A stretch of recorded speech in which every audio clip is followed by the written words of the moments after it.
Hello everyone, welcome back to Elderbrain's channel where we play Torrents of the Spellhoarder with April, Joe, John and Tommy. Please briefly introduce your characters and let's continue. Hello, I'm Mayra Deepscar of the Azure Abyss, playing a Triton Oath of the Open Sea Paladin. And hi, my name is Joe. But I'm not. Yeah, go ahead, Joe. No. In case anybody was confused, thinking I was the Triton, but I'm not. I'm April, and I'm playing. Yeah. She is a Triton. She's a polymorphed Triton. My name is Joe. I'm playing Rax. He's a Worm Slayer Ranger. I'm John, and I'll be playing Ko, the Echo Knight. And I never say Tortle because I'm assuming everyone remembers, but you know they're not in my headspace. And his thought today is it is easy to be green because most of the people in his society are green. Hey everyone, Tommy here. I'll be playing Ferromelars, the young bronze dragon ranger. Yes. Hungry for more fish food. Hungry for more fishman because the Sahuagin are swarming everywhere. They are all around Mera within the depth of the sea, some 20 feet below sea level. The foaming water is full of blood, and it's mostly Sahuagin blood. These frenzied creatures try to bite and claw and rip Mera apart, while Rex is in the same situation on board from the same swarm, and he is transformed into this green giant monstrosity that swings a battle axe and chops off some fish head with each swing. But they are jumping on your arm and jumping on your back and trying to bite their way through your body and just consume you where you're standing. And then there is Ko. And I will put the map in a moment. There's Ko, who is a bit further down, and that's why I will put the map in so we can regulate these movements and just coordinate everything. A bit further down, and you just charge. I'm sorry, not further down, because you charge yourself into the midst of these Sahuagin, not far from Rex, like a blender. You know, it's just pieces of fish, man, flying out from this whirlwind of crystal blades, and you know you're all covered in fishman gut, you know. And then Ferromelars is in the air, releasing or trying to release the next batch of lightning, which didn't come. So I think you've been clawing.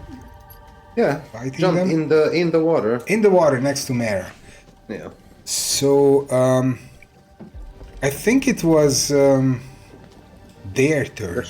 Their turn, exactly, at 12. At 12 o'clock. And then Enris and the Knight, so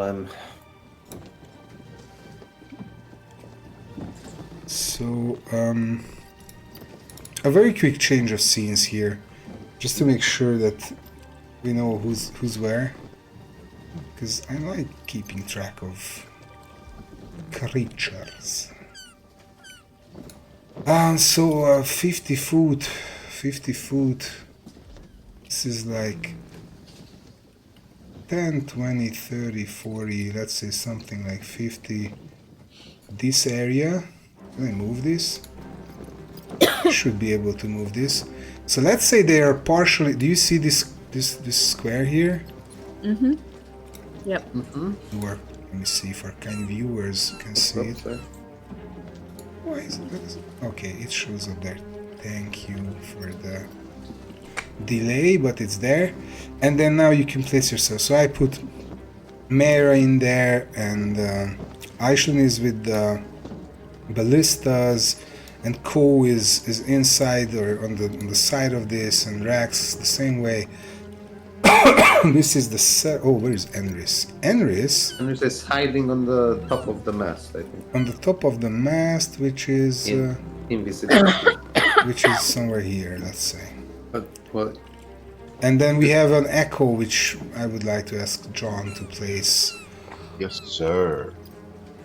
Thank you. And it's the Suhugin. And just for you, Gabor, the echo is in the air to avoid getting hit right now. And the swarm is on half hit points or lower, and Mayra, I think, is bleeding. Yes. So, are you bleeding? Have you? Who is on maximum hit points? I am, or Lars is. Yeah, I'm down by 25. The rest of you aren't.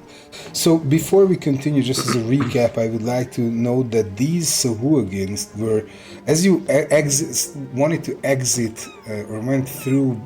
So when you came in on one of the lower channels into the Dreamer's Gulf by the shore to the cliff side on the eastern side of the Gulf. Now you cross the Gulf in the middle out to reach the top channel to get out and go around Dragon Reach.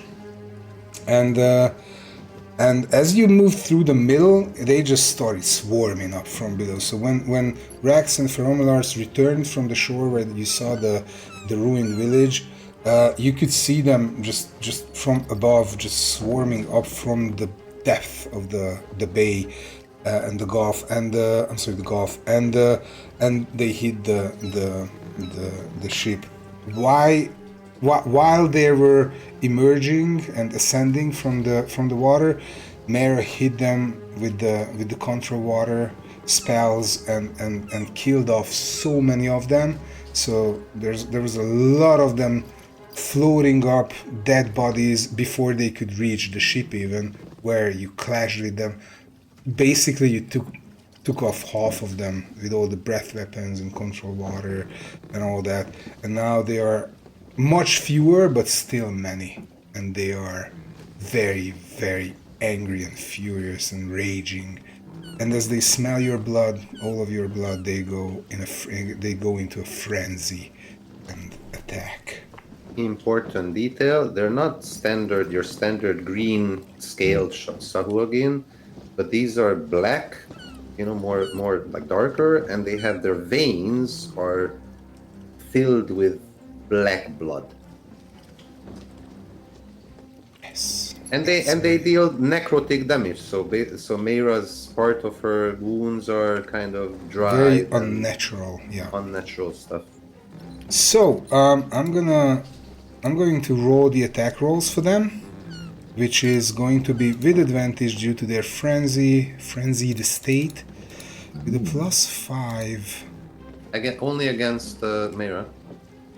Why?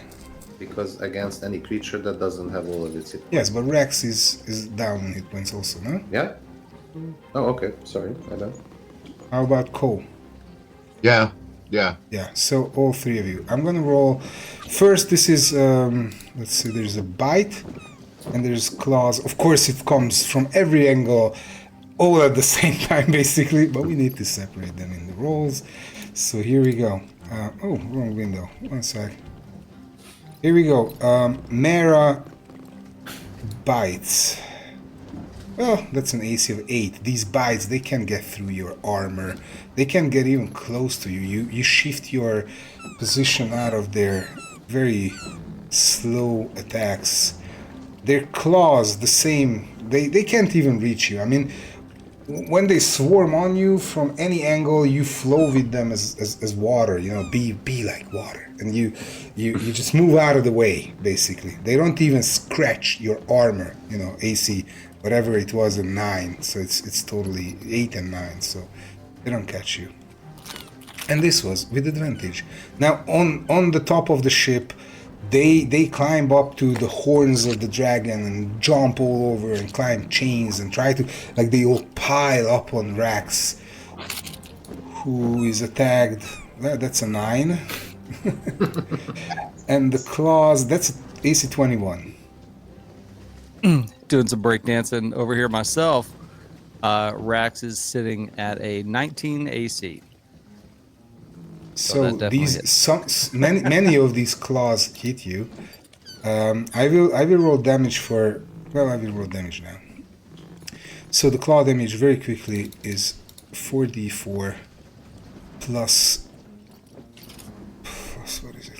+4 plus 4d6. Plus thanks plus 4 plus 46. The necrotic damage is that they claw into you, and as they claw they leave these rotting like wounds that your wounds they just as they remove their claws, these wounds just open by themselves, Ugh. They just rot your skin and meat away. And it's a 33 points of damage. I mean, they are Very nice. ripping you apart. And then Nice. and then they go for Cole. Who can retreat into his shell, right? I can, but I think that's a bonus Yeah, action. no, yeah, but only in moments of absolute panic. Yeah. Well, let's see how the panic goes, because this is AC 21. Does Cole panic? No, Cole never panics. Probably. Where's my AC? Yes, 21 hits.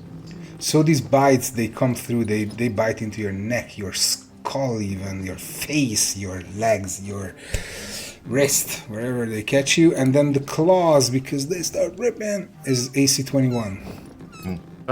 21. Mhm. Yep. 20. I'm sorry, 20. Yeah. 20. AC is 20. So AC is 20. Okay.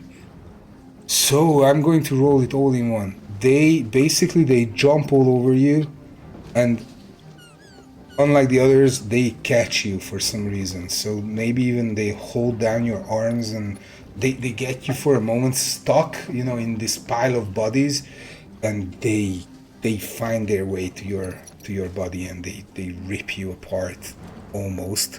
We'll see, because that's 44 plus, that's 44 plus 4 plus the necrotic damage from the claws, and then the bites. Same. Oh, it's the same. So I'm gonna roll it twice, okay? So it's easier for me. It's 20 yeah. and even more, 25. You can hear the anguish. 45 in total. 45 in total. You can hear the anguish, pain, and even the sound of, his armor and skin and flesh ripping apart. Oh. And there's sprays of blood, and it's ugly. Oh. Next turn. No, next turn. Oh, Tommy. Lars. Yeah. Tommy, Lars. Lars. Tommy's not in the water. Tommy is behind his monitor. But these guys And no can advantage. reach you anywhere. No advantage. Okay, so let's see. That's 12, Nope. and that's 22. Yeah. So, yeah, you evade their heads, but as you keep them away with your wings and arms and all, whatever a dragon has as an appendage, they reach inside and claw you. Sorry, Guppy. Sorry, what? I cast Fog Cloud, I think. You have cast Fog Cloud, yeah. Yeah. So that they roll with disadvantage if they don't have any kind of. If they don't have any they don't. Kind of. New attack rolls. Beam. Oh no, that's not how you do it. Beam. Oh no, that's not how you do it. Push it here and then say disadvantage. So last roll, okay, just the one that hit. 14. Oh, wait, that's 19. I'm sorry, with the plus 5. 19. That's a hit. Yeah. So how much? That's I'm telling you in a moment. That's a fated damage of 27 hit points. Part necrotic, part slashing. Very slashing, yes. The people on the boat see a big mound of bubbles erupt. Bubbles As and Lars dragon screams blood. underwater. And he also twists his form and body and tries to get away from these beasts. But it's your turn now, and who starts the turn? Who else than Mera, I think. Well, Anderson, Oh, they're at the end, yeah. They're Aishlin. or Aishlin. One of them is hiding. The other one, Ballista. Yeah. Well, Henry sees how Cole, just very near him, suffers from these creatures, so he doesn't hide anymore. He becomes very brave, and basically what he does is jumps off and invisibly runs here, and then lightning bolt. Does he have more lightning bolts? Sure. Let's assume. Let's see a saving throw. I think that's a save. So I'm going to roll 8 of these d6s, and it's 15 points of damage. Ooh, I had it written up here. The arcade way. Pen and paper. Alright, noted. So the lightning bolt just goes through these, and like a couple of these Sahuagin, dark blood Sahuagin, they just collapse where they stand. And then Aishlin fires a ballista bolt, boom, into the middle, which hits and deals 10 points of damage, which basically goes through one of those Sahuagins and pins it to the ground. Now it's your turn, and I think it's Mara who starts the turn. Rex at 27. Rex at 27, oh my god. Main Rex. Quickest man on the deck. Oh yeah, let's do it.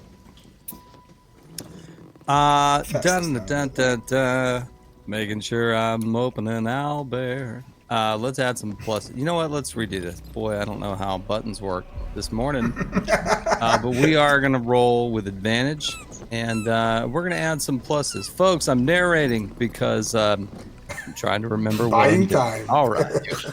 Coming up first, looks like a little bit of a plus action here on a force axe. That's a plus 11 to hit.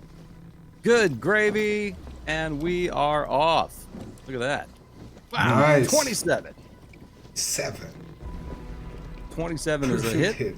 Yep. Maybe? Yep, sure. All right. More than a hit. Let's go ahead and add clean our damage. It's going to be a +4 on this piece of business. First attack, doing 14. Mm-hmm. Second attack. April, I'm just waiting to go just a bit outside. No Rolling with problem. advantage. Second attack. Ooh, natural 20. yeah. Hit him natural hard. 20. Let's do it. Wait, you only double the base damage, right? Yeah. Right. The rest is just bonus. All right. It's gravy. Gravy. It's just icing on the cake. 14. God, 14. Good grief. But you double that, right? Oh no, I you're- did. you're- The 2d10s, yeah. All right, so 2 battle axe swings, and you chop into the midst of them. You don't even see what you hit. It's just all bones and flesh and, Yeah. just fish guts. Some gill got in his mouth. Yeah. Who's next? Cove, I think. All right, let's light them up. Light him up. Smoke them if you got them. Smoke Folks, we're going down. Smoke him if you got him.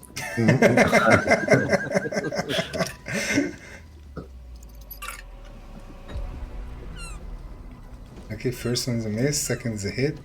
All right, let's roll that beautiful beam footage. I love that commercial. Excuse me? Oh, it's from a commercial. No, but the number is 10, right? It's not 6. It is 9? 10? +4, so 6. Yes, 10 points of damage for my second attempt at hurting things, and for my final, that's another hit. Mm-hmm. Let's finish hurting a little bit, and Much 12 better. +4, 16. And on that roll, I'll go ahead and use one of my Crystal Stored's abilities to do some self-healing. Mm-hmm. And that will be my turn. Bush's baked beans. I think it was. Mhm. All right. Lars is up, rolling recharge. Not happening. Not happening. So resorting to animal instinct with a bite attack. Ooh. Like you take one of these Sahugin, the head of the Sahugin into your mouth, which first seems like a really good idea. You just crunch on it, but then you feel the taste of its brain and blood and all. It's all sour, and this black goo that runs in their veins. It's just really, really, it has this very bad taste and kind of hurts your mouth, from the inside, like as if it was burning it or something. All right, he spits it out immediately. Yeah. And then make it better. he impales another one and 18? And another one. Sure. And another one. All right, so that's Another a one. good one. So let's see. 1, 2, 4. Plus 1, 2, 1, 2. Plus 15. Nice. Oh my god, so many clicks. Ding. Wow. Okay, so you took probably more than just one into your mouth. You took a couple of them, like this. What is this machine where you pick up toys? The claw machine. You just claw into the midst of this, and feast on their bodies, and then you feel the sour, kind of burning taste in your mouth from their dark blood. But as you release, what you grabbed is just a pile of dead bodies floating away in the water. Which doesn't stop their frenzy, but it stopped that, 3-4 Sahugin that you just killed in one go. So now it's Mera? Yes. Okay. So I have a question, and Please. apologies if you already answered this. No problem. So is there, as far as like a damage pool for the Sahugin? Yes. So if we do area effect attacks, we can hit more than one. But if we're using melee attacks, No, then you don't. No. It's just It's the just same. like- Lightning bolt, the same. Fireball, the same damage as your sword damage. So there's no multiplier on area effects. Okay. So basically, it was if I go with a melee, I'm only hitting one at a time. Was my question, but No. it's not. It's more like yes, you're doing a melee attack, but it's sweeps and strikes and Yes, and you hit Oh, more, okay. and it's all added you up hit more. against Okay. their max hit. Their Okay. total hit points. In that case, let me see. We have 4d10 or 4. Are these considered undead?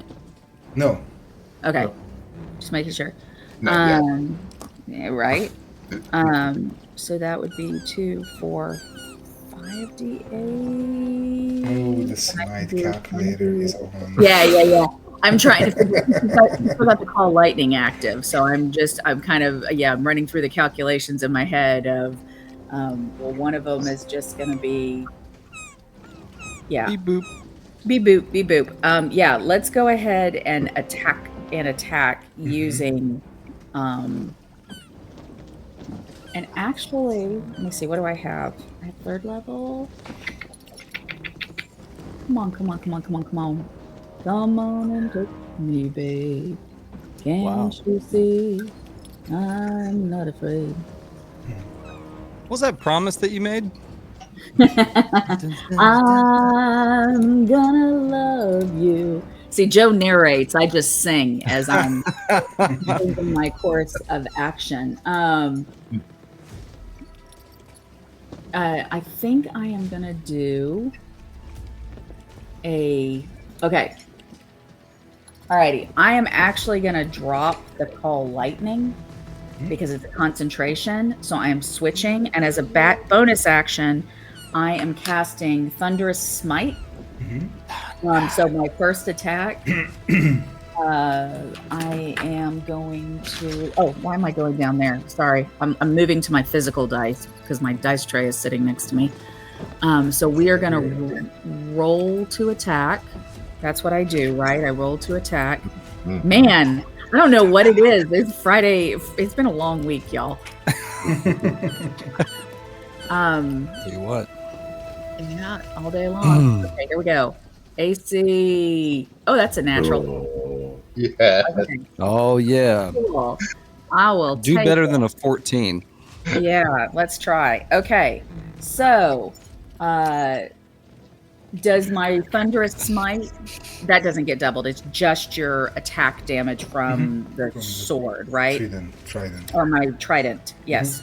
Okay, so that's going to be 2d6 is going to get doubled, and then I get a d8 for lightning damage from the sword, and then we're going to add a bonus of +4.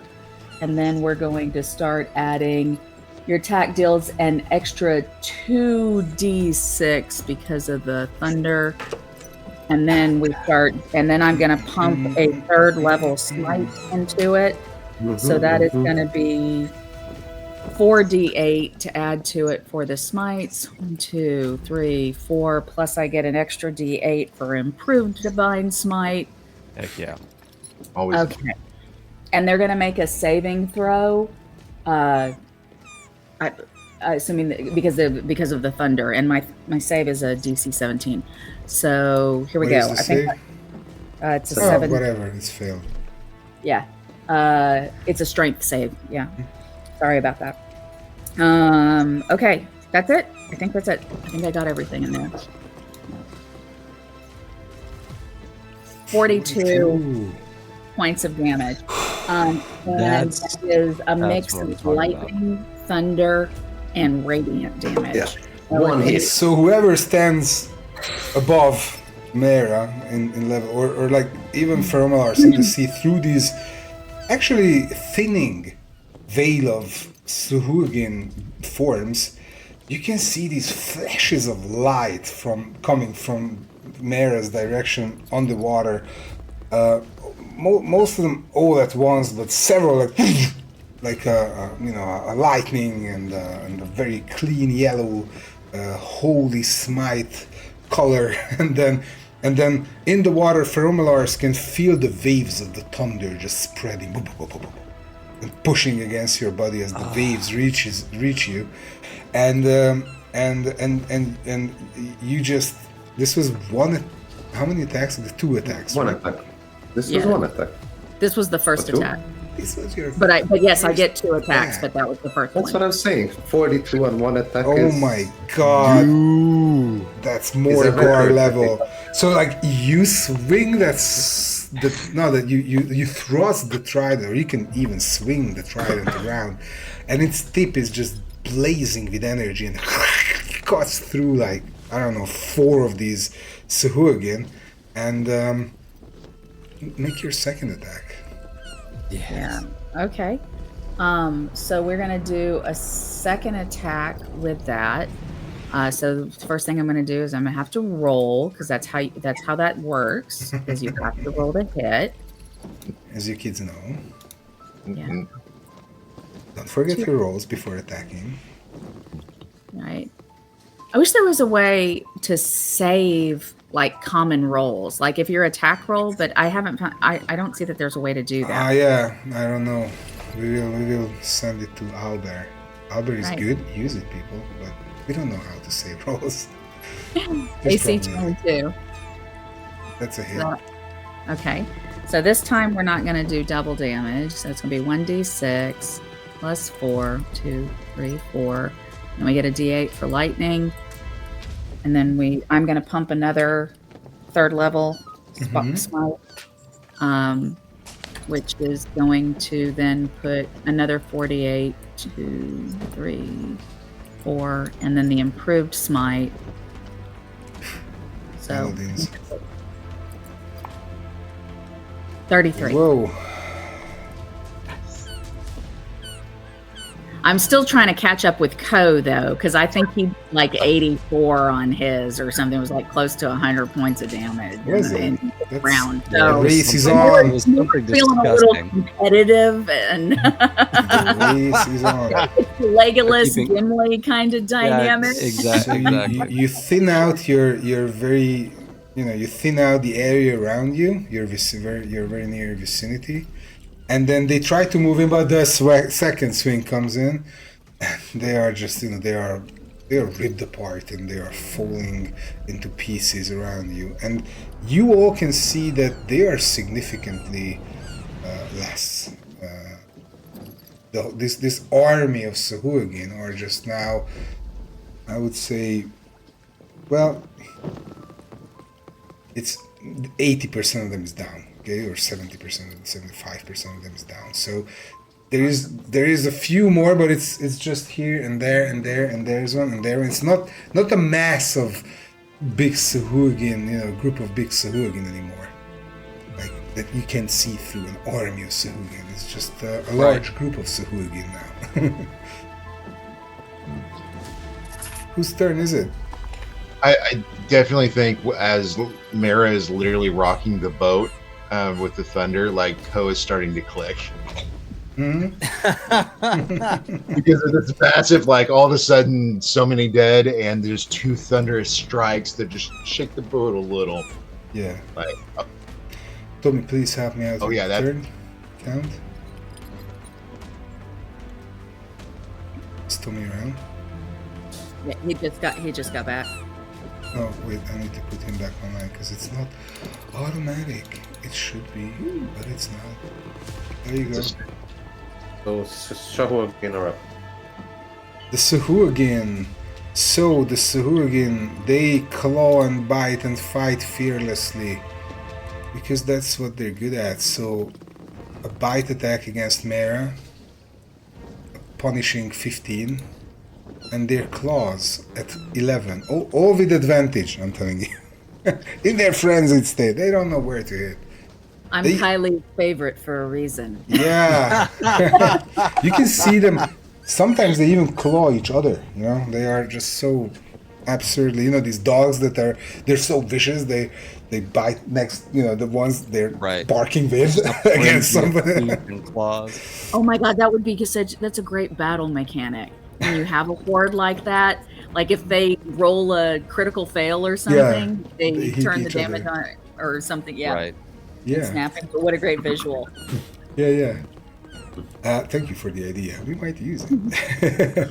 So now it's let's stay underwater. So Feromilars gets attacked 24 Yeah. and 20. Both hit. Yeah. Sorry, I Yeah, took all the luck. I roll the damage Ah. twice wow. and add the 4. It's gonna be a lot. Yeah. Oh, 27 and oof, 31, Oh.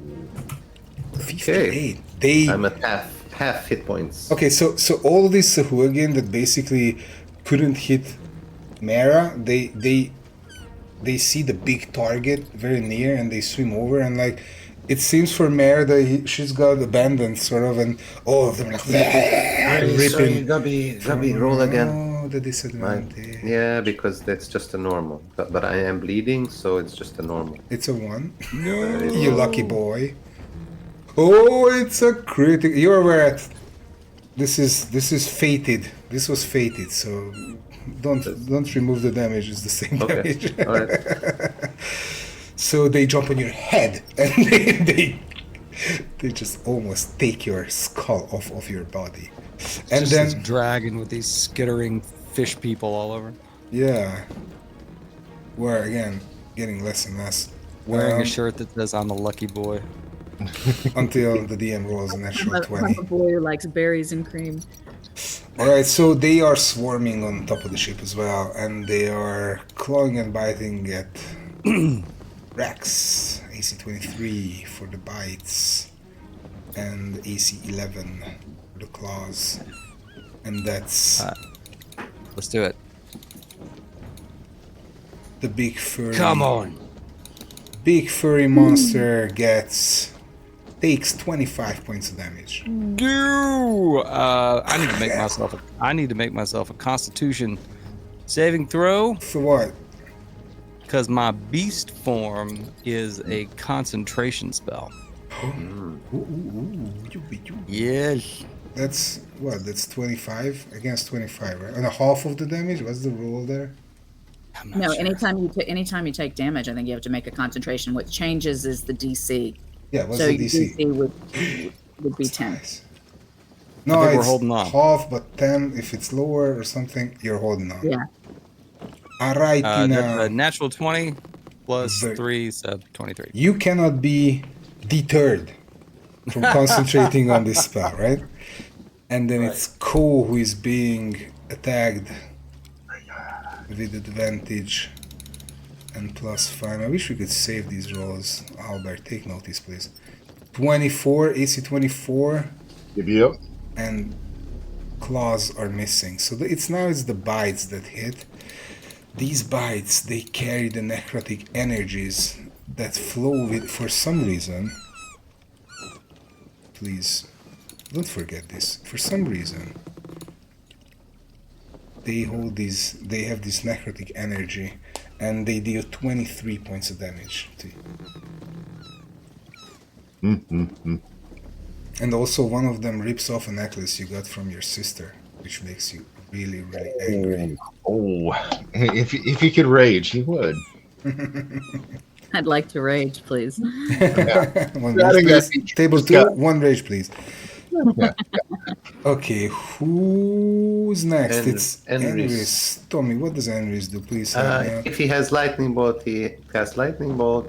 I think he already did ice storm. I don't think he has. I mean, he fired it twice at least. Yes, and water breathing he cast already, so he can do a thunder wave or fire or shocking grass, firebolt. Firebolt. He doesn't go there to shock them physically and go touch range. Okay, can you do this or tell me how to do this? It's attack roll, I think, for How many firebolt. Okay, look it up. I will fire another. Oh no, because nobody. Okay, so Aishlin is packing up the bolts. He's wrenching the ballista and running for the bolt. He's preparing that. But let's see the firebolt. Are you looking it up? Are you quick enough? Are you fast? Range spell attack. With That's a hit. What's the okay, damage? so D10. Only 1d10. No, 2D10. That's what I'm saying. Bing bong. That's 12. Recorded. Alright, so it hits one of the Sahugin and then collapses from this burn damage. And then it's a new turn starting with Rax. Ooh, let's do it. Yes. Rax, who's doing like the least over here, swinging his battle axe around. He feels like a fighter. He's so proud of himself. Let's see. We're gonna advantage, huh? Plus 11. What? Roll that beautiful bean footage. It's a hit. It's 21. All right. Ba-da-da-da. Ba-da-da-da. Just re-roll the Elmo's second World. Sorry, that's That's, that wasn't what you were singing. no, that's 100%. That's 11 points of damage on the first attack. On the second attack, I do wish we could pre-save, like just roll attack. You can just roll twice for the attacks and then you don't have to sit. That's a 22. That's a hit. Yeah, let's do it.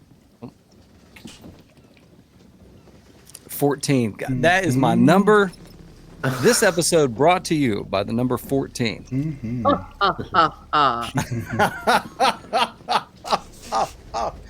14 damage. No. That's Sesame Street Dracula. Yeah. All right. Okay, Bert. Who comes next? Who's next? Coast next. Cool. All right.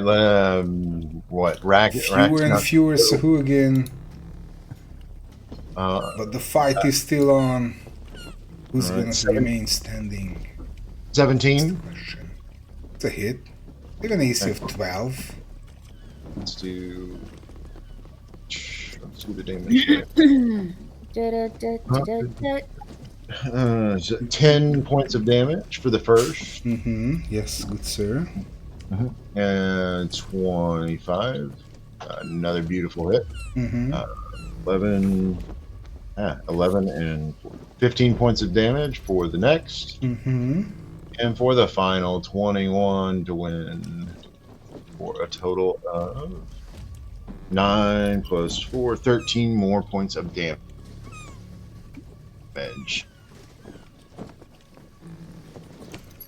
Alright, so 3 swings and these Sahuagin collapse again. You just thin them out so much. You've dealt 904 damage to this Sahuagin army. 904 in just a couple of rounds, and there's still a few standing. Let's see, and they don't stop. They are like frenzied and coming at you. But I think we know who's gonna finish them off. Almost. Yeah, Lars is up, but I just want to check. You can also, I trust you too. You too will finish them off.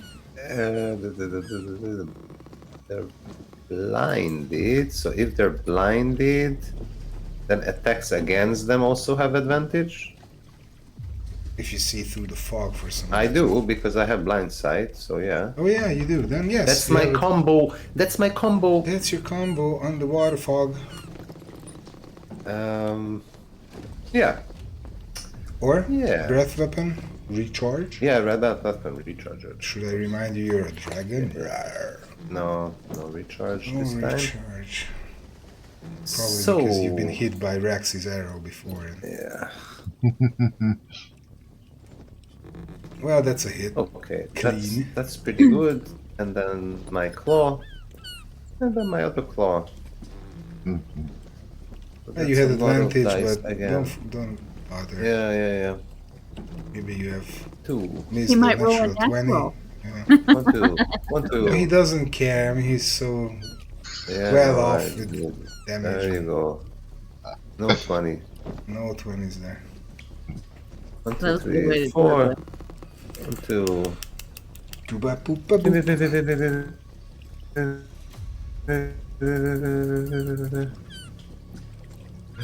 Let me just do a double check if that count is good. 2 different. I think you can add. Well, tell me. Yes, sirree. That doesn't seem much.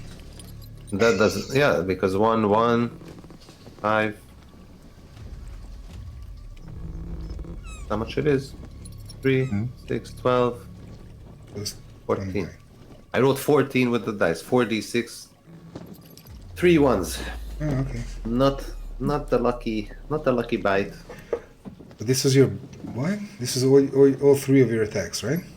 Yes. 29. Okay, well, it's, you again rip some of them apart.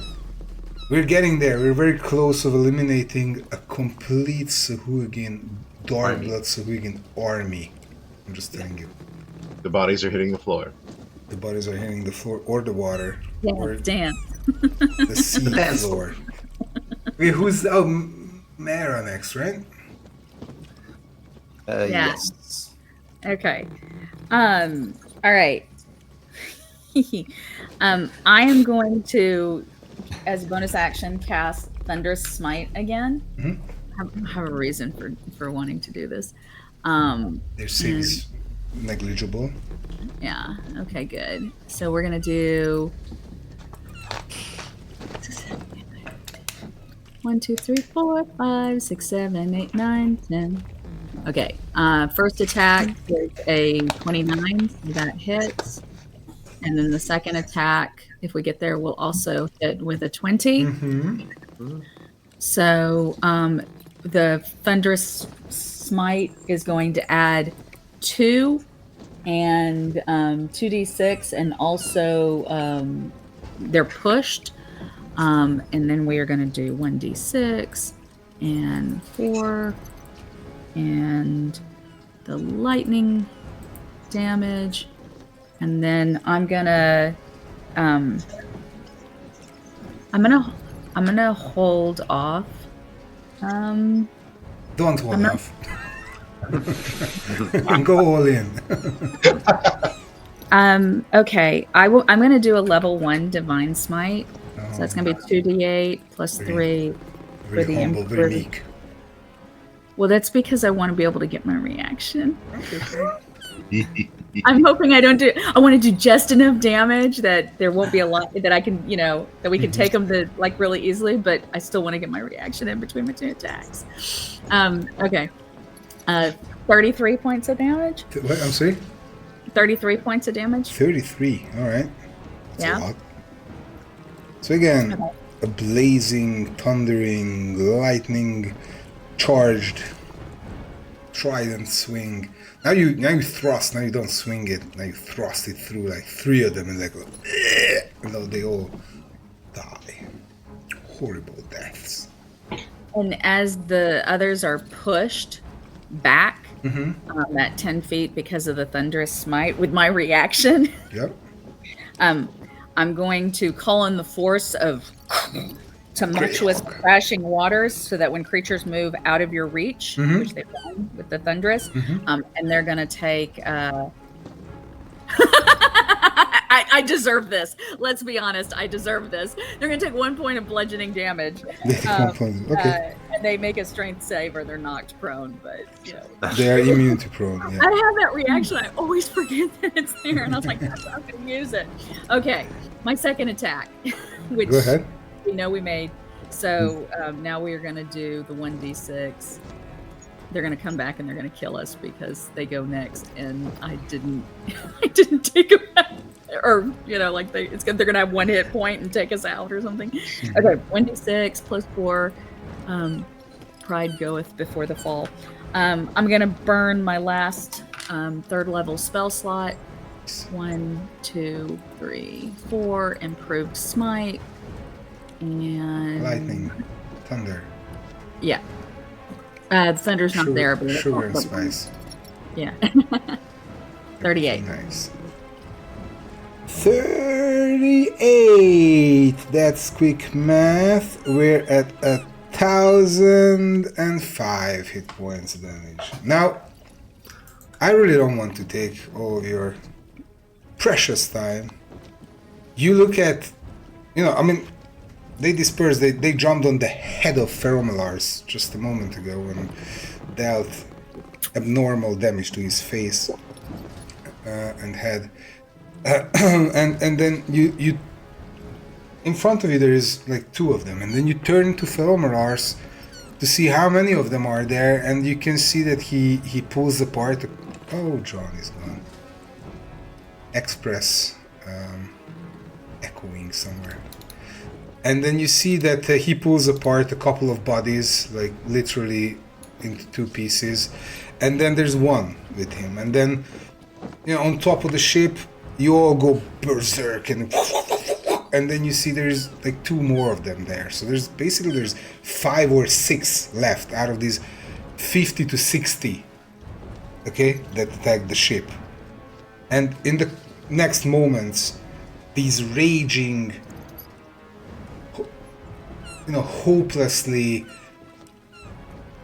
vulnerable Sahuagin, they just jump on each of you here and there, and then you just flap and claw and hey, Feromalars' breath weapon is recharged and like breathes on one of them, and they are gone. You eliminated the complete unit of Sahuagin army. 4 of you plus your little henchman there, Enris and Aishlin, who is packing up the ballista. And actually, let's give him a cinematic roll here. Pulls the ballista trigger and finishes off the last one. And he goes, yay! Well, the mood is not that happy because everybody is bleeding from several wounds. You're in a very, very bad shape, and it hurts a lot here and there. And it hurts to sit, and you limp, and it hurts to raise an arm. You know the feeling. So you're all gathered back on the top of the ship. What do you guys do? Shake off all the water like a dog does outside out of my fur, just all the Sahuagin blood and everything, and go ahead and end the spell. Now we have to clean up. Clean servants. And Lars looks at the deck covered in fish guts and gore. Oh, it smells terrible. And I've got a fish eye in my mouth. Oh.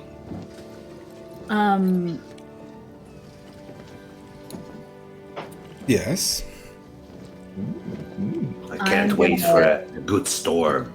And the change of scenes here very quickly back to the map. Wash this away. We do need a good storm.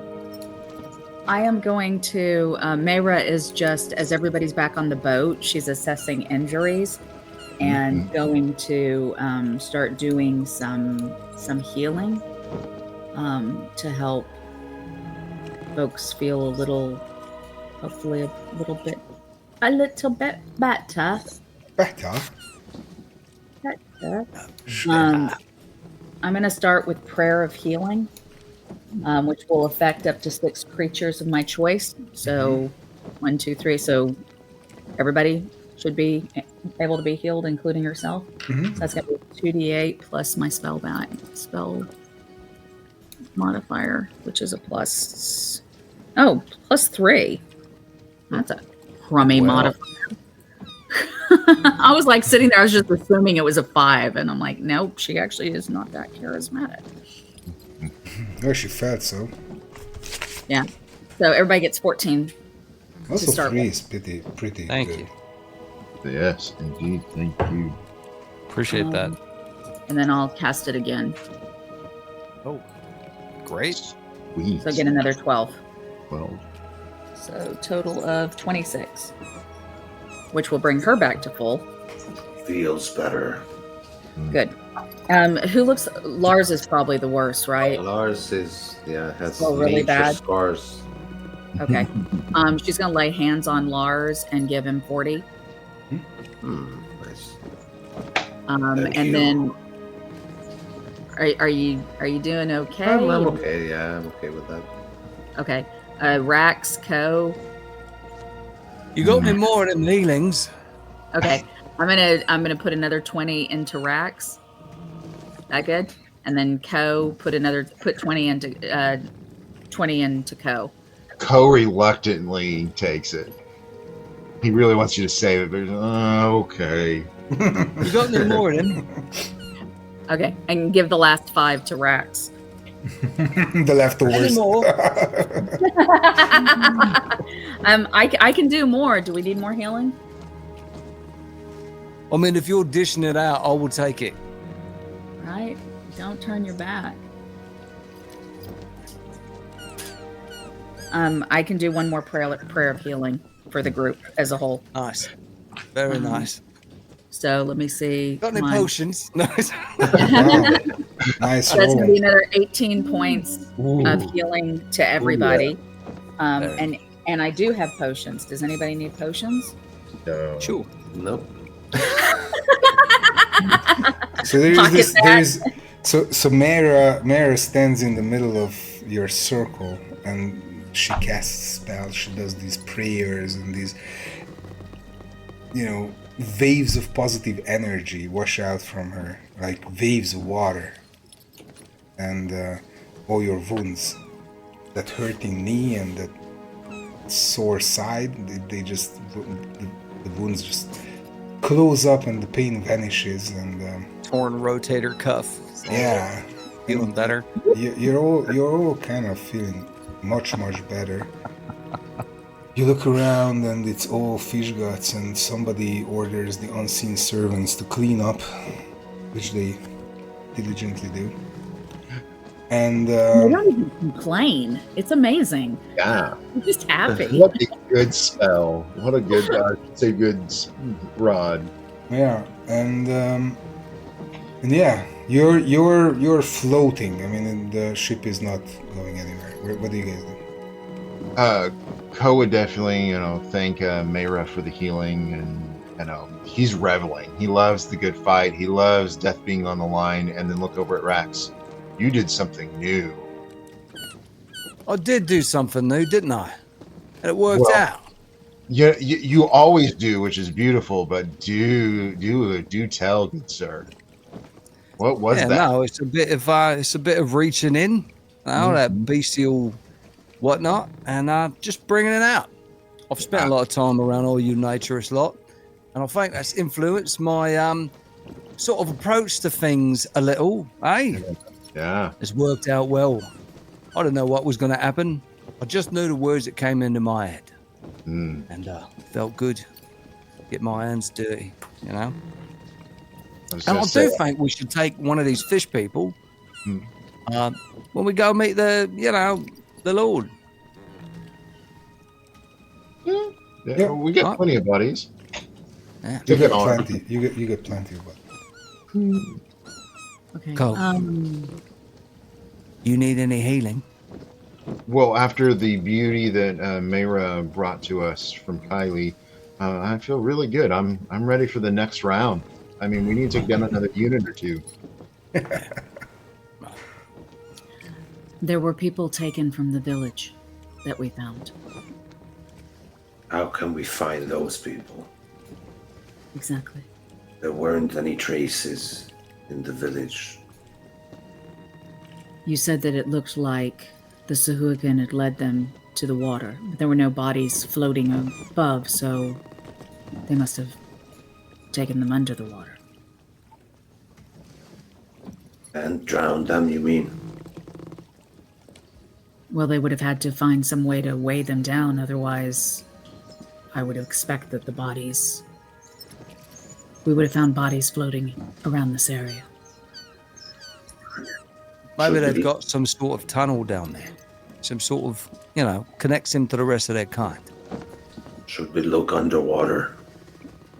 I think we could do that. We could take the time to scout and see if there are survivors. Lars and I could do a quick search. Well, I think that's a grand idea. I'm going to get to cleaning up this boat with these invisible brooms and whatnot. Lars said we should be very careful when we descend. Our ears will pop, yes. No, I mean, there could be more of these scum. No, thank you. I was joking about taking on a whole nother unit, but you guys could come across a whole nother unit. We'll be careful. Okay. We're not looking to engage so quickly.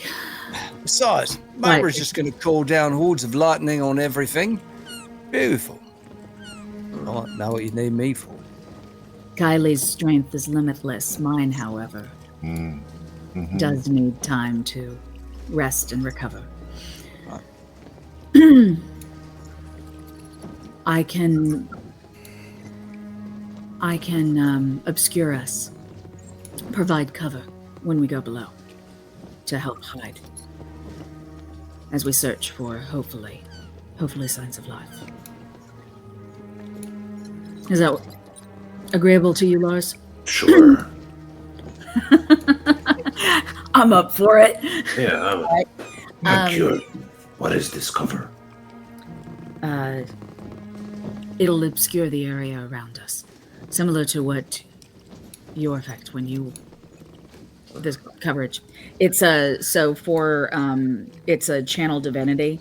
It creates a fog cloud centered on me 20 feet, so it'll heavily obscure the area, and then for any creature that's within 5 feet of me. So as Lars and I stay close or swim, I'll do what are those little the remorat, the things that swim next to sharks, they're like right there, that Layla, Right, remora.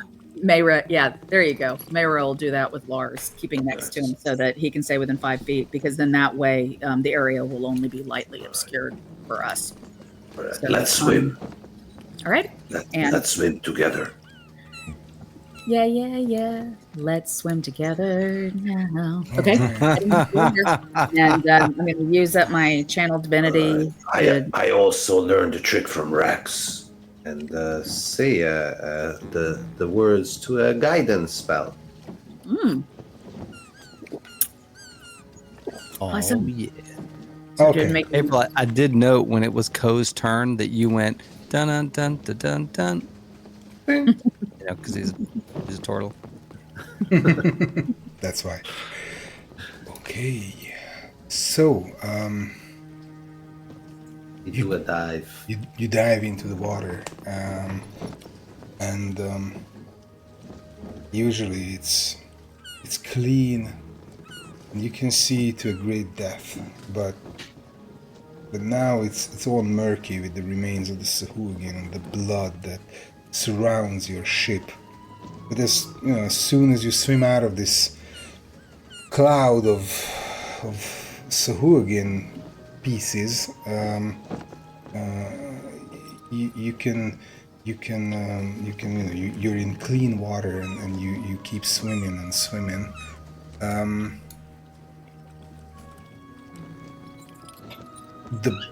The seabed is nowhere in sight. So you swim and swim and swim about, what's your speed? Whether the slowest is, I don't know, 30 maybe. So you swim. As long as Lars is amenable, then yeah, Mayra would probably like catch on to one of his scales and let him, because he swims faster. Okay. So, 40. Who sees in darkness the furthest? mine is only 60 feet. Mine's 120. 120. Anybody else? 120. Okay, so Feromilars, being a dragon, very perceptive, keen-eyed creature, you're the first to spot several things. One is sharks. Sharks in large groups, which is rare because these are solitary creatures usually.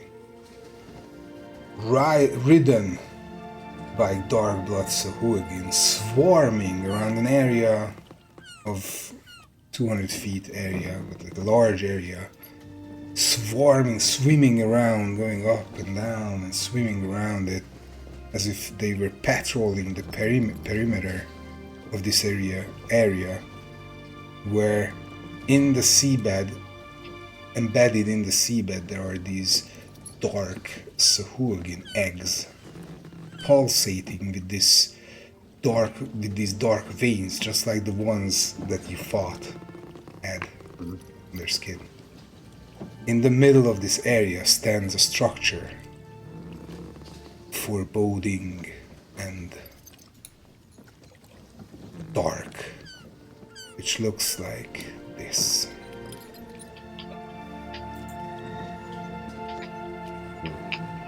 See it? But from above, we see it, yeah? Yeah, of course. It is surrounded by these light green eggs pulsating with the dark veins around it.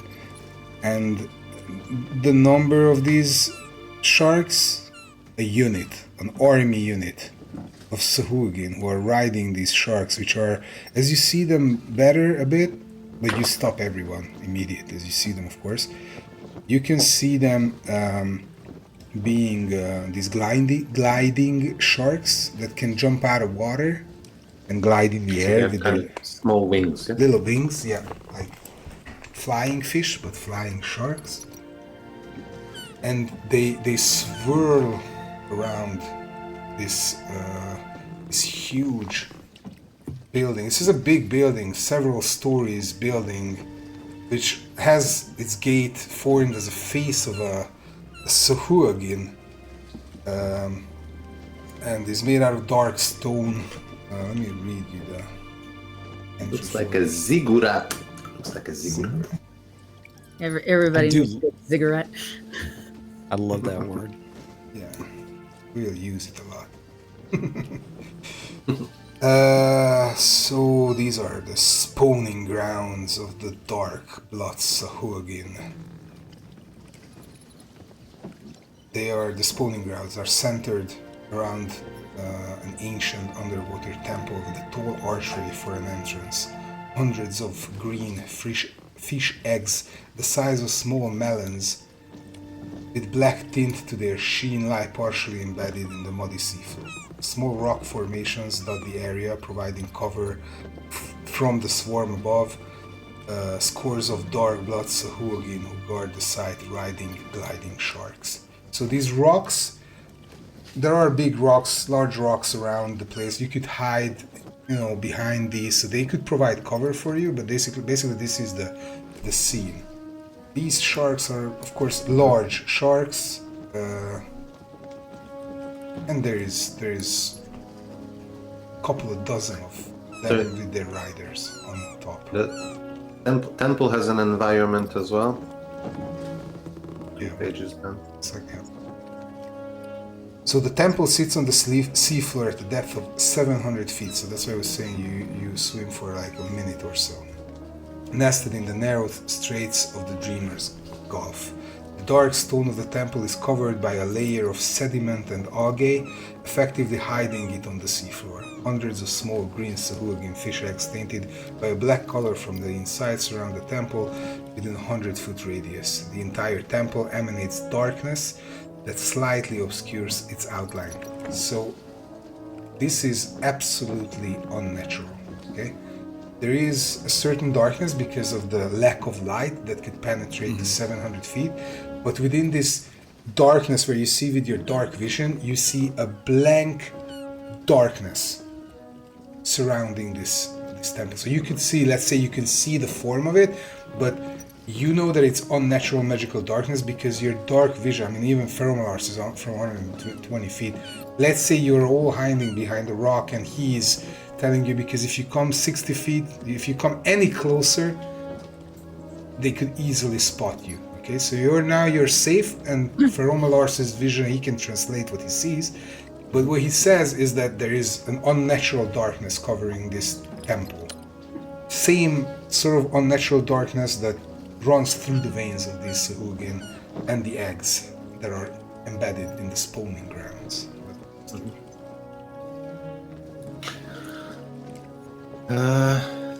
So if we see it at the same time, probably.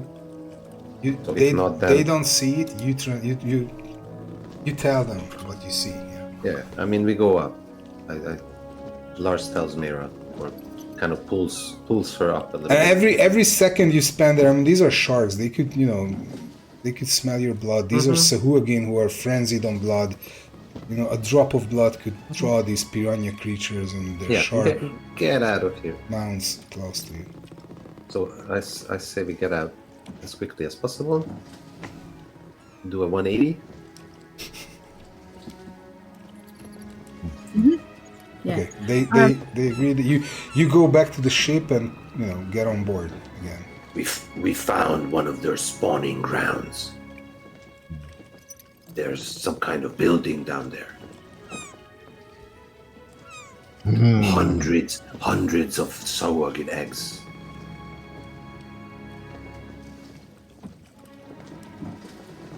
Well, that must mean that the oh, did I get frozen? Oh, where did he go? Resetting. I think he thought he got frozen. Oh. Frozen by fear. Question. Them people that was taken from the village. Good chat. We didn't see them. Maybe they're inside. In terms of size, the temple is about, let me count, 10, 20, 30, 40, 50, 60, about 100 feet across, all square. 100. But Lars says if they took anyone The from base. the village, The base. they're dead for sure.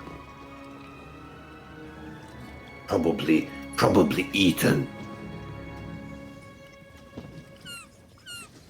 And because in looking at the building, I guess there wouldn't be any reason to think, one, these people were brought down 700 feet. They would die. They would die for. Right. I mean, let's clear something here. Yeah.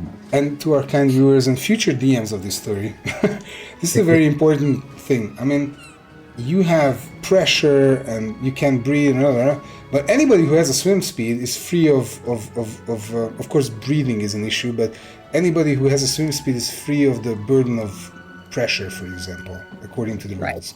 So we rule that you can swim down to any depth if you have a natural swim, or actually even if a magical. If you have a swim speed, you can swim down.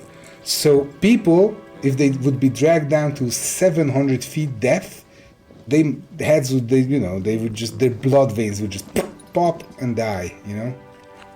The carbon monoxide buildup. Mythbusters has an episode about that. Carbon, yeah. But they would have drowned if nothing else. Right. Yeah. Okay. So what's the idea? Do we go and raid it, or do we tell the Lord, like, look, you got this place on your seabed, and the fish people are here, and you need to give us resources. I mean, what's the plan? I tend to lend. I think I lend.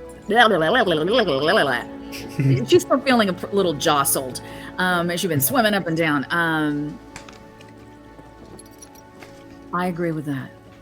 Let's take the. That's problem. 2 ideas. Which one? Yeah, Both.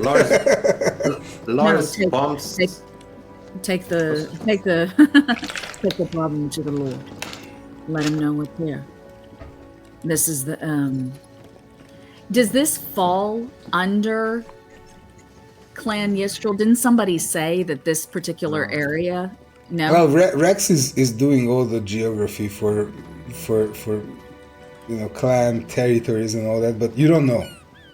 So when you say that Lord Rinovaram died in his territory, you're not sure. You don't know whose territory this is.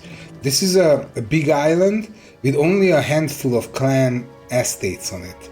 So you don't know if they have like these borders lines, where they say this is my territory and this is that. Right.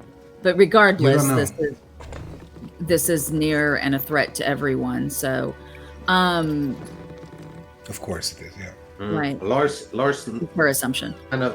Lars bombs Aisleen a little bit. The knights can certainly help against an army of Soagin. Yes, definitely we can. And while you're talking, I'm always thinking about how to integrate this into our plans. I mean, we know where they're spawning from. Now we know. This doesn't sound like all the army that the Centrosians mention and fight. Of course, this is probably the one closest to Lord to Clan Shatterwind's estate. But what about the ones who owned the slaves, or who we freed the slaves from? The Astrilaxes.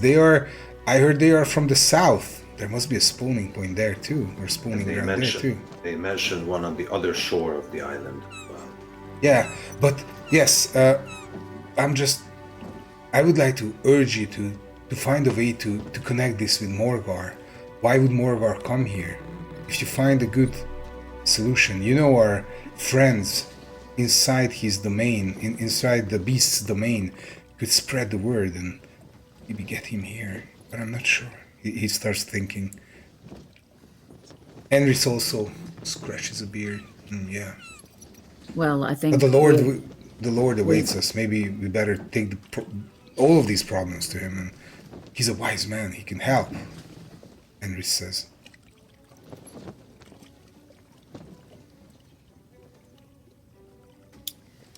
So, I am of the mind we continue our journey to Lord Yistral. Here. Follow through the connection with there. We can bring this news and what we know. And again, the idea of, if in fact we want to tie Morgar to the Sahu again is the release of the false information where the Tower of Caddy is. Sorry, I'm not looking at it. It's hey. Yep, that one. Kyle, I don't know hey. if you guys have noticed, but I'm not real good with names. Well, that's where the orb of ascension, or Right. Right. No, I know what it is. I just don't remember. Yeah. I remember it starts with a C. It's the Tower of C. So by feeding that false information and pointing it to a location where the Sahuagin are, that is the intent of how to both lure away. oh, a double snatch. You mean Morgar could kill these for the supposed Well, information don't- they have? You don't want to put your hand in there once, much less double it to put your hand in twice and try to snatch. But the idea of Morgar turning him to the Sahuagin and having two enemies fight each other. How would we deliver this information so Mogar? Our spy can deliver it, says Aisling. His name is there in the book. Well, I think that sounds like a solution. Don't need to worry about it. Let a spy do it. One less thing, one less ball to juggle.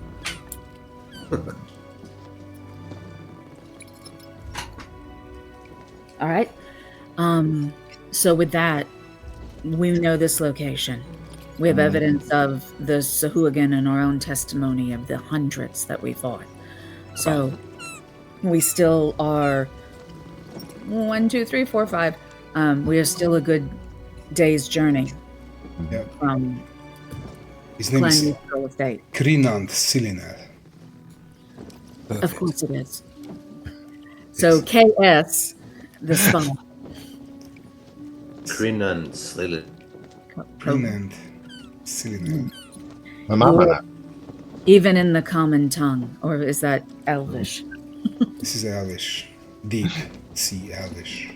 My gills make it hard for me to pronounce. He smiles. I have many friends like that. Actually,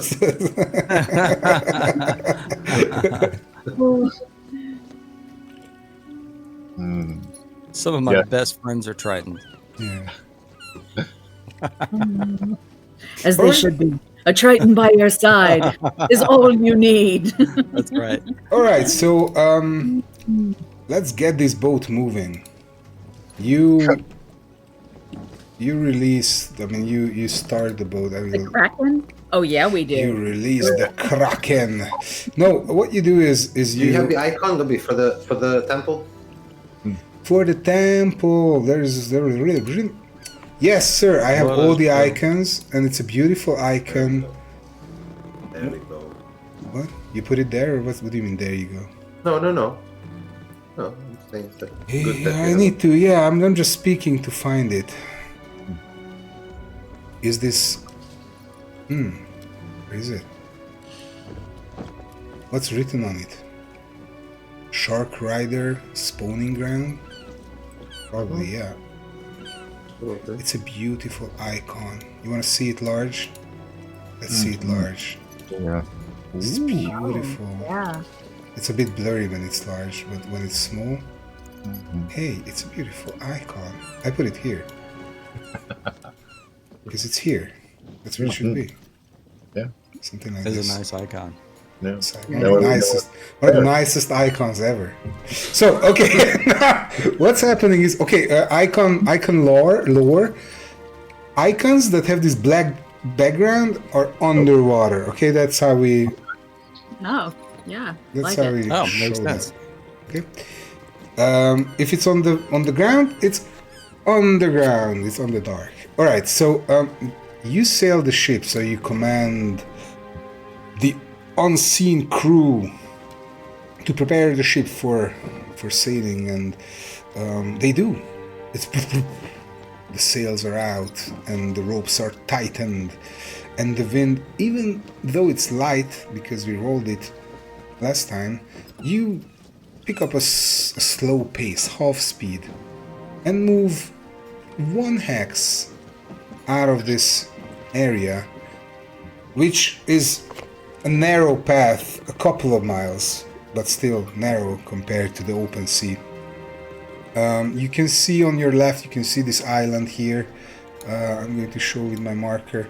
And to the left, the amazing Dragon's Crown Reach opens up, which is basically a rock formation very similar to a gigantic dragon's head. Even some of the parts of the skull, as if, you know, the rocky formation reaching above the sea looks like the top of a jaw of a dragon, with even some of these fangs, and one of the biggest fangs hanging down from above like a stalactite. Stalactite. And it's all covered in jungle. You know, parrots and monkeys and everything. Of course you can't hear the sound, but it's not a dragon's head like, oh look, it's a dragon's head, but it resembles a dragon's head, you know, all chipped away by the ages and the winds and the rain. And as you come out, you take your way around, you know, slow pace, so you move 5, so that's 2.5 hexes. But as you come out of the channel and it widens up, and you can see the open sea ahead of you and some of the islands to the left, maybe from a high vantage point, at least from the crow's nest, you can see this black ship you have seen on the sea previously coming your way, closing in on you, just as if it was waiting for you to exit the channel. You know it's... You know who they are? Yeah, we've seen them. You've seen them, but yeah. This is a ship you've seen twice that tried to evade you while you were coming from the other side. But as you come out of the Gulf, they close in on you. But you've seen this ship evading you in a way that which is absolutely abnormal for a ship, it's submerged below water, all disappearing, so that, you know, they get out of reach. They spotted you from miles and they submerged so that you can get close to them and you don't know where. But now they're not submerging? They are not submerging, they are sailing the sea and they are coming straight at you, you know? But like full sails ahead? Full sails ahead, you know, with this light wind speed at half speed, but still coming straight at you, you know? I'm gonna climb rapidly up to the nest, bust out Celeste, and start trying to get a bead on things on the deck. And you also have a spyglass. Do you take the spyglass? Heck yeah! Yeah, let's roll a perception check. I almost said spot check. Oh, did you get any kind of bonuses from using a spyglass? In navigation, the bonus is that you can see into the ship because it's so far. So you can roll a perception check. It definitely looks like a ship. What was your roll? 7. It's not much. Oh, You want to re-roll that at the end of the session, Suni? For all of us, please. Oh yeah, no, I did. It didn't show up the roll. No. Yeah, it was a 7. No, but Re-roll. gotta be saying inspiration. Inspiration. Oh, inspiration. Oh, even better. All right. Again, a fated roll. So How about that guidance? I'm just gonna jump off the deck. How much falling damage do I take? you just throw the spyglass. It's only 1,000 gold myself pieces. off of the crow's nest and go right through the ship. All right, Lars takes to the air. Wait, I tell you what you see. At first I tell what Rex sees, Right. because he has eyes, he has a spyglass. And even though he didn't roll high, he sees some stuff. So first of all, this ship flies a flag, which you can spot because it's big and it's put in a position that everybody could and should see. And I'm looking for this little flag here. I've got so many things here to show, but this is the one. Doop-tibby-doop-doop-doo. This is a manta ray or a stingray rather, Mm-hmm. with 2 scimitars crossed. It's more the dread stingers. You don't need to roll because you heard about this bunch. This is the most notorious pirate organization, pirate group here on the seas. Okay. Shouting that down from the crow's nest, what the flag is. Now the other thing that you see is that the top, and I'm going to zoom in for our kind viewers, you could do this for yourself. The top of the ship's masts are equipped with huge spikes, or I would rather say spearheads, which is very strange for you, okay? Never saw anything like this before. I like it. Do we know their nature? Plunder and Ruin. ruin and more plunder. Right. Right.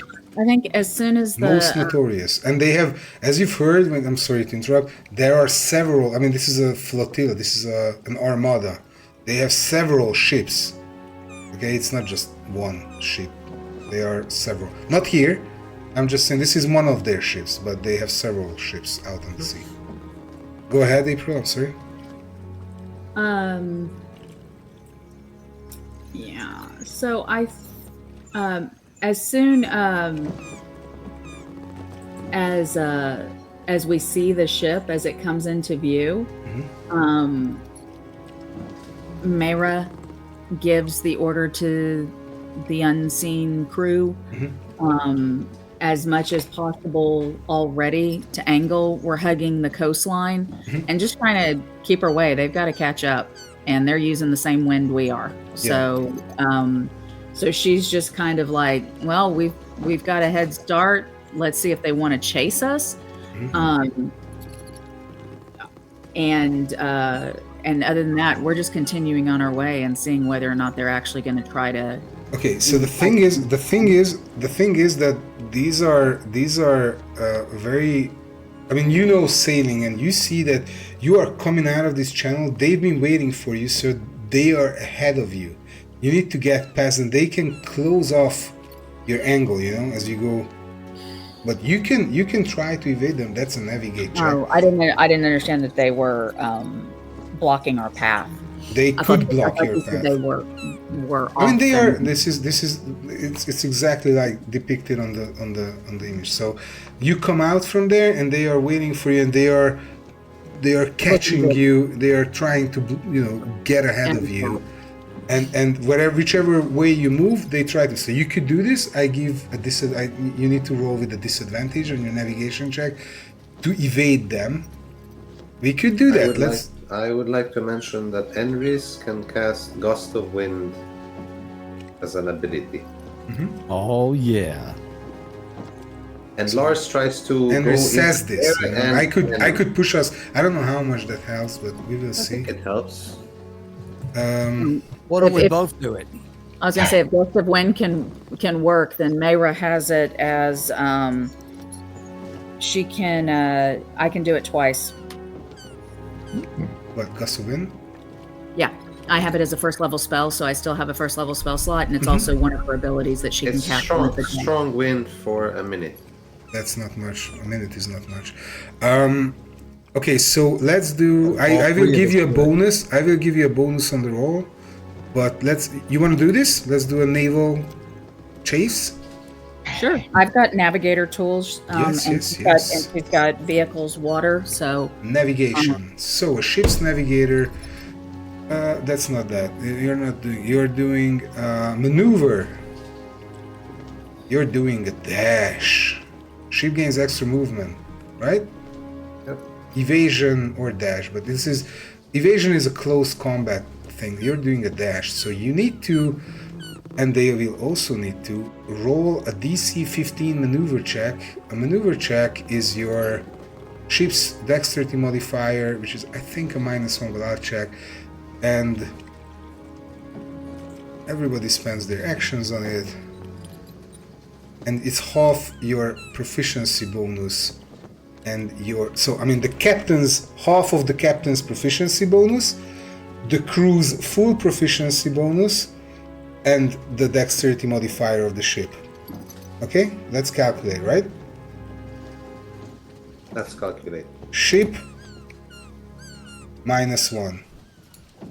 Crew, and this is where it will become, and this is where this comes out and will become important, that the unseen crew is good at a lot of things. They could do a lot of things, but they are not really highly skilled at any of them. So they have a bonus of 2 only. Okay? Alright, we're at a +1. And that's a +1, and I give you a +1 for all the gust of winds and everything, and also your half of the captain's proficiency bonus. Is it Dex? Is it Dex? Oh, Proficient. you're talking about the your actual proficiency. Okay, which so we is add 6. right. So we add 3 because it's 3. half. So that's 1 + 1 for the gust of winds +3. So that's, you roll this maneuver check on dash. +5. With the +5, you have 50% of dashing the ship. Okay. On a failed check, the speed remains unchanged. Okay, so you don't risk anything here, except for there's no critical failure. No. Okay. Now I need to calculate their stat as well. No. Not gonna be easy. One sec. Remember 5, okay, for yourself. They have okay. They come with an increased. Hello. They come with an increased speed. So you see their ship. They are very quick. Oh, I'm in trouble. Tommy, you were breaking up. You could help me, by the way. The sailing like ship has a -1, and the Rusty Nail is a sailing ship. Oh, that's a -1. Let's see the captain. Oh, I should have done this earlier. Where is the captain? Tommy, can you help me here? Yeah, I think you disconnected fully. Oh, he did? Looks like it. Oh yeah, he did.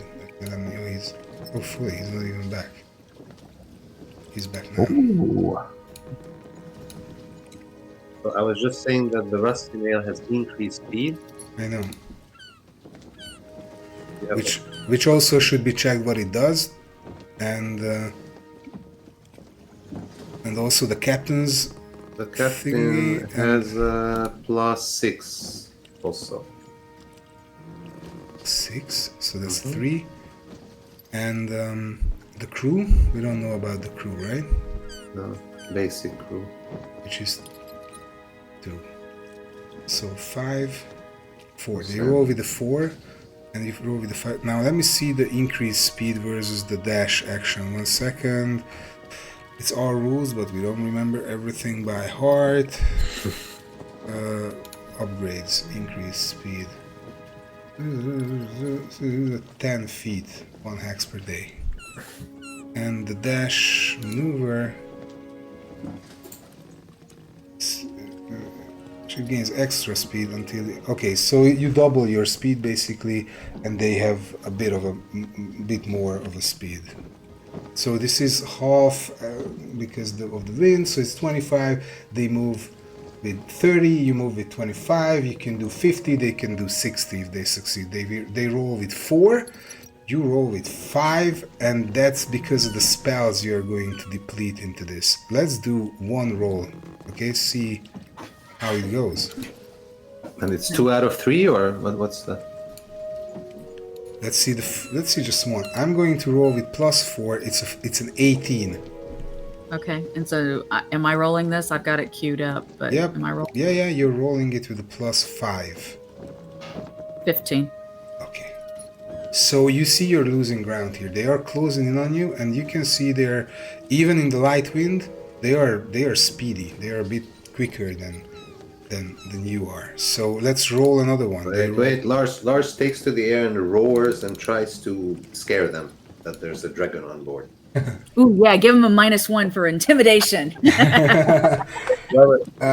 I would like to add as a note that you are, let's not forget that you are on board of a dragon ship, right? Silver dragon ship. So it's all silvery and silver dragon ship. This has significance in these regions.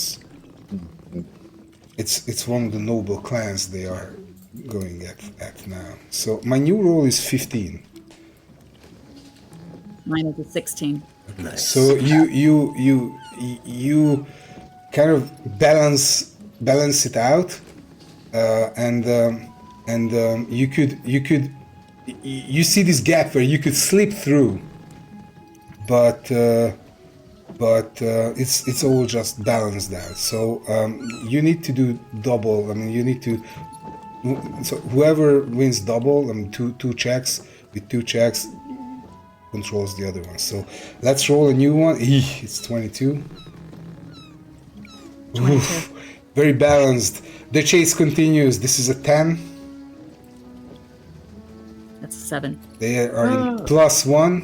Inspiration. Inspiration. Oh, I'm going to use my inspiration Okay, for the last one. That's a 21. 21. My next, so you are +1 now, but the next one is 24. Or no, yeah, no, I'm sorry. Yeah, you're +1. Yeah. The next one is a natural 20 for them. I'm not gonna let that go. It's a 24. That's a 9. Again, you Wait, use my inspiration. you balance it out. Let's roll a few more. So I mean, you need to decide who catches on who and who gets away. This is 16 18. +1 on your end, and this is an 8. Wow! You, how do you say this? You shook off, or you evaded the rusty nail, even with its increased speed. You know, all the gusts of winds and your clever navigation. Even though you don't have an expert crew, you got away, and they are behind you. So I'm going to reflect that in the, positioning you this way, and they are behind you. And yes. Are they giving chase, or once we get past them, do they look to just stay where they are?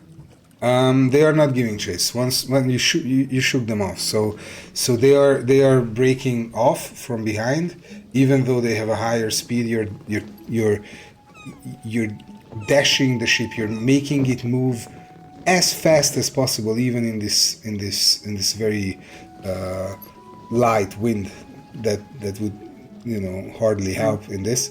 And you get away. The distance just grows and grows and grows, and Rex sits up on the crow's nest and looks and shouts out, we are losing them! And you can see, as you look back, you can see that the ship gets smaller and smaller, and then it turns around and moves another way. Great. And I think at that point, Mayra goes, well, set the watches. I think it's time to get some rest. It's been a long day. Yeah, and I think this is where we wrap up today's session. I would like to ask you how this all felt and what you're thinking. What's happening here? What thoughts it gave you? So let me ask you this. I want to, because I know you always ask us this, and we always have stuff that we say and throw out. But this is what I ask songwriting circles a lot. When people offer up a song, I'll ask, what kind of feedback is helpful? Okay, so what would be most helpful for me as a DM and for Tommy as well, probably, and also for our viewers, is how you connect the dots. What you think about the black blood, the black-blooded eggs, the darkness-covered Sahuagin ziggurat, the fact that the rusty nail always evaded you. Now as you come out from this place where they probably know it's swarming with Sahuagin and try to get on, catch you or get close to you at least. And we're talking miles here, so I mean, they couldn't get close at all. and you don't know their intentions. So how you connect the dots? You know what you But think what are your about these- theories? Yeah, what the theories? Yeah, well, all I mean- players have about stuff. I will say that both Rax and Joe have a number of theories, especially and conspirative ones. I mean, he is a big conspiracy theorist. I think that I'm absolutely still fascinated by the fact that there was some transmutation potion dealing going on, and who's trying to look like what, who's trying to get what information. I mean, it could have been likely that he was posing as a Sahuagin. It could have been anything. We don't have that information, and the plants weren't terribly helpful. the algae, with the yeah, moss, yeah. Oh, and the little I wanna mushroom. Talk to him. Oh, they're dumb. But the next thing, of course, is to go to the top of the hill where he likely fell from, and talk to some plants there. Hello, dandelions. But I love the fact that there are swarming plot threads. You know, we've got the Sahuagin under here. We've got the Black Blood, of course, and we're talking about necromantic stuff, and it makes me, think about like, all the different orbs of all the different orbs that are around and the power that they're associated with. Possibly there's one there, and the way that it affects and mutates things that are associated with it. So I think that's super cool. And I have no idea what the Rusty Nail is about, but he's like, oh, this is one more group of, I understand pirates. Like he's like, and he's just thinking, I understand thieves and how they work, and they're just sea thieves. These people are here to get whatever they can get. So I'm excited about the possibility of, boarding a ship and like full on battle with a crew. I think that'd be super cool. It would definitely slow us down a little bit more. You had much fighting. Let's do some RP now.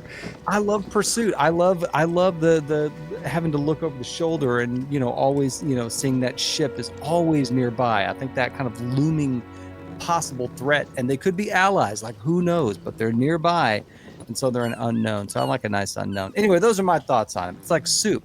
It's like soup, and there's still some ingredients left on the counter. We're like, oh, we could add this to the soup. And there are more in the fridge you don't even know about. Yeah, it's a really good soup. Okay. Anybody else? That's me. I think going off of that, like it's fun being a character and a player. Ko's like, hey, we got to go to the one place. Why are we getting distracted every step of the way? Like we decided on something. Let's go. But John's like, wait, we have 15 threads that need. The video game kicks in of the completionist. Oh, we should go here. So it's fun to stay in character and limit yourself. Like I like that. It tells our story, which is cool. Yeah. And you froze. Yeah, and I would say for Mayra is also, she's really focused on what's right in front of her. So she can, like there were people in the village who were taken, and if there was an opportunity to save them, that is going to become a priority to her and divert her, because her core tenets are helping and saving and protection of the innocent, all those good things. So she can get so she's very much what's right in front and how does it have to be dealt with. And so she's not much for, oh, what are these people doing? She just thinks in terms of black and white, who's hurting people and who's looking to hurt people because they need to be stopped. So those are her primary motivators, is protecting and helping. So everything that she's going to do along the way is going to continue to move. So Morgar being the biggest threat, the Sahuagin army and the chaos that they can wreak and what she knows they may be pushing, those are evil and bad and have to be dealt with. So that stays her primary focus, and everything that comes in front will tend to be, okay, this is either an obstacle we need to get around or get through, unless it's something that somebody is in danger and we have to make sure that that's okay. Or something that could help achieve your goals. Yes. I mean, if they're right, which was in our entire intention of coming to Xanthros, was because we knew we needed allies. It's like, okay, we're pretty awesome. We are the fantastic superheroes of hope. But faux show. But there's there's a handful of us. So if you're going up against an army, yes, it would be good to have allies, because your goal is to succeed and win, not to try and fail. Right, not try and fail by going it alone and going, I shall defeat him. So, yeah. That's kind of like then you die. Yeah. So in terms of like, is there what plots people may, she's very superficial on it, because she's just like, you're doing a bad thing and I'm going to come in there and I'm going to wipe you out. And if I see that you are doing this, that's also going to lead to this, well, we need to go stop that. So like the eggs obviously is breeding ground. Okay, well, that's not good, because they're just going to keep coming back. So or maybe she should have been an Oath of Conquest. Yeah. Let's leave that for time. And another adventure. A few years before this happens. Yeah. And I was already in my mental, foreshadowing in my mind. I'm already seeing the group just annihilating the Sahuagin eggs, the little Sahuagin babies. Oh yeah. In their unborn states. Unborn states. Maybe we could keep just one egg. Right. As an experiment to see, is it? I'm gonna go. Right. Rax is gonna sit on it every day. That's not how. I'm gonna hatch this little Sahuagin baby. And he's gonna call me mommy when he hatches. Yes. Well, I think we told this earlier. Before as well. That there are many threads, but they all come together. And as you learn more and more, it will become clearer and clearer how these dots connect.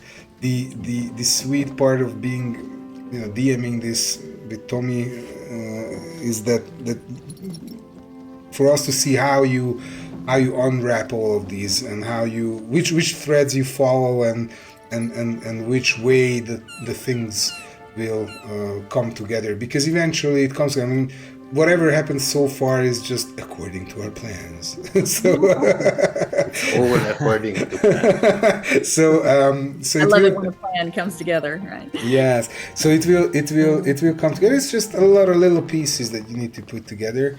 And so thank you for being here this time, and can't wait for the next time. Thanks to everyone for watching. Thanks to John.